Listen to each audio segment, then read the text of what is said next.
Tere, mina olen Katre Lust-Mardna ja füsioterapeudina tooksin välja 4 olulist tegurit, mis aitab teil treenida tervemana, valuvabalt ja liikumisest rohkem rõõmu tunda.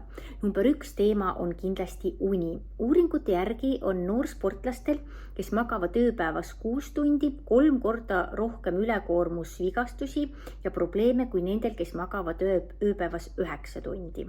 Teine teema on mitmekesine valgurikas toit. Toitumisest kuulete te siin kanalil kindlasti väga palju rohkem teistelt, aga tuletan meelde, et iga päev võiksid sa süüa nii mitu grammi valku kui mitu kilogrammi sa kaalud. 3. teema on koormuste järk-järguline kasvatamine. On väga oluline, et sa ei tõstaks oma koormust väga kiiresti, et ei oleks seda, et sa ühel nädalal teed 3-kilomeetrised kõnnitiirud ja järgmisel nädalal juba 6-kilomeetrised kõnnitiirud või lihtsalt ühel nädalavahetusel otsustad, et nüüd ma kõnnin vapralt, teen selle 10-kilomeetrise matka. Et väga sageli see võib ikkagi viia väikese kannakõõluse või põlveliigese ülekoormuseni. Nii et algajatel on tore soovitus, et koormust võiks kasvatada alguses kuni 10% nädalas.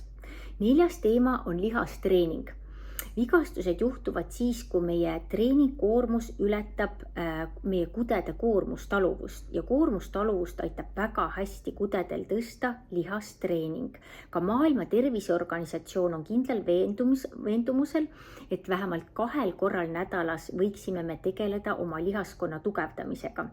Lisaks sellele, et meie lihased, luustik ja kõõlused kõik võidavad sellest lihastreeningust, on ära tõestatud, et lihastreening aitab parandada und, parandab meie kehakoostise näitajaid, on leitud positiivne toime ka ärevuse, depressiooni ja teiste vaimsete probleemide ennetamisel, nii et sellest tõuseb väga palju kasu.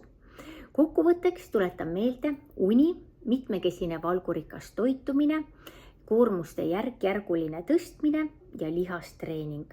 Soovin teile palju rõõmu liikumisest.